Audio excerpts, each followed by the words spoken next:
Shalom, shalom, peuple de Dieu, et bienvenue à la Rhapsodie du samedi 16 octobre 2021. Rhapsodie écrite par le pasteur Chris Oyakilome. Et la lecture vous est offerte par les vérités de l'Évangile. Le thème d'aujourd'hui est « Ne soyez pas négligents avec les paroles ». Et le verset est de 1 Samuel 3, verset 19. Samuel grandissait. L'Éternel était avec lui, et il ne laissa tomber à terre aucune de ses paroles. Fin du verset. Le pasteur Christ dit, notre verset d'ouverture nous montre quelque chose de très significatif à propos de Dieu. Il privilégie les paroles. Jésus a souligné l'importance des paroles à plusieurs reprises dans ses enseignements. Dans Matthieu 12, versets 35 à 36, il a dit « Au jour du jugement, les hommes rendront compte de toute parole vaine qu'ils auront proférée. » C'est un sérieux avertissement. Remarquez qu'il n'a pas dit que les hommes rendront compte de certaines paroles vaines qu'ils auront proférées, mais de toute parole vaine. Les paroles vaines sont des paroles en l'air, des paroles inefficaces, des plaisanteries et divagations négligentes, un langage grossier.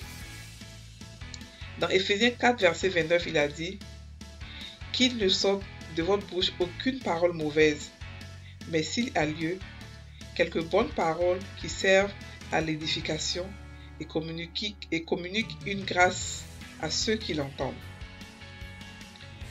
Non seulement vos paroles doivent toujours être gracieuses et édifiantes, mais elles doivent aussi être des paroles de foi. Les paroles sont des choses, elles ont de la substance, elles créent ou détruisent. La mort et la vie sont au pouvoir de la langue. Proverbe 18, verset 21. Ne soyez pas négligents avec les paroles. Vos paroles vous représentent, elles sont votre vie. Marc 11, verset 23 dit « Je vous le dis en vérité, si quelqu'un dit à cette montagne, ôte-toi de là et jette-toi dans la mer, il le verra s'accomplir. » Vous êtes ce que vous dites. Jésus a dit dans Matthieu 12, verset 37 « Car par tes paroles tu seras justifié et par tes paroles tu seras condamné. » Même le salut est activé par des paroles. Romains 10, verset 9 à 10 nous dit « Si tu confesses de ta bouche le Seigneur Jésus, et si tu crois dans ton cœur que Dieu l'a ressuscité des morts, tu seras sauvé. Car c'est en croyant du cœur qu'on parvient à la justice, et c'est en confessant de la bouche qu'on parvient au salut, selon ce que dit l'Écriture. Prenez les paroles au sérieux. » Fin de la Rhapsodie. Le pasteur ici aujourd'hui nous explique combien nos paroles sont importantes. Il nous explique que lorsque Samuel grandissait, l'Éternel était avec lui et l'Éternel ne laissa tomber aucune parole à terre.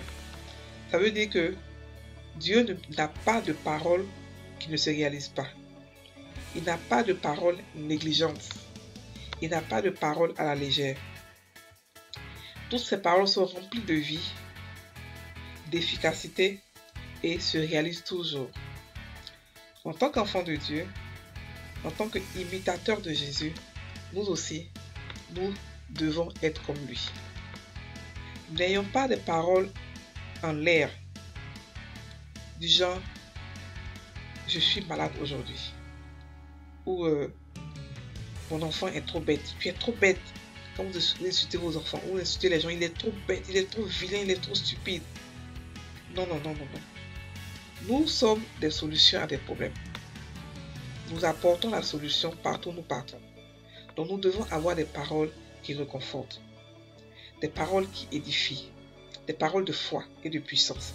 Parce que ce que nous disons vient à l'existence. Si vous ne voulez pas voir des choses dans votre vie qui ne vous édifient pas, n'en parlez pas. Ne les appelez pas à l'existence. Ne les créez pas par votre parole, par votre bouche. C'est ce que le pasteur explique aujourd'hui. Et il dit que, la parole de Dieu dit que, au jour du jugement, les hommes rendront compte de toute parole vaine qu'ils auront proférée. Il explique ici c'est quoi les paroles vaines. Il explique que les paroles vaines sont des paroles en l'air, des paroles inefficaces, des paroles grossières, des plaisanteries inutiles, des divagations et des négligences, des critiques, des injures, les grossièretés, les paroles qui n'ont pas de sens, qui ne doivent pas être là, qui n'édifient pas, qui ne font que blesser, condamner, juger. C'est de ça qu'il parle. Donc, dans la Bible, Paul nous exhorte à avoir des paroles bien, de bonnes paroles, des paroles qui servent à édifier et qui communiquent la vie à ceux qui l'entendent. Parce que nous sommes des donneurs de vie. Nous sommes les enfants de Dieu. Nous sommes des petits dieux. Nous sommes ceux qui apportent la solution, ceux qui apportent la vie. Donc nos paroles ont de l'effet. Nous sommes des rois, donc nos paroles sont comme des décrets. Donc nous devons savoir ce que nous disons. Nous ne pouvons pas parler comme ça au hasard. Là, elle me dit que donc on ne doit plus rire. Donc on peut rire, mais on peut rire dans l'édification. On peut rire dans la discipline. On peut plaisanter. Mais il ne faudrait pas qu'on laisse des paroles comme ça en l'air, parce que nos paroles ont beaucoup d'effet. Et Jésus a dit que je vous le dis en vérité, si quelqu'un dit à cette montagne, ôte-toi de là et jette-toi dans la mer, il le verra s'accomplir. Ce qu'on voit ici, c'est dit. Il a dit à cette montagne. Donc ça veut dire que nos paroles ont beaucoup d'effet. Si nos paroles peuvent déplacer une montagne, nos paroles peuvent faire des choses encore plus grandes que nous pouvons imaginer. Donc nous devons avoir des paroles qui aident, des paroles qui édifient, des paroles qui encouragent, des paroles qui motivent, des paroles qui aiment. Voilà. Et c'est par nos paroles que nous croyons à Jésus et que nous devenons chrétiens. C'est aussi par nos paroles que nous serons aussi justifiés et condamnés. Donc prenons nos paroles au sérieux.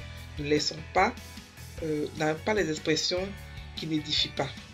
Nous-mêmes et aussi les autres. Pas forcément nous-mêmes, mais aussi les autres aussi. Nous ne devons pas parler n'importe comment à n'importe qui.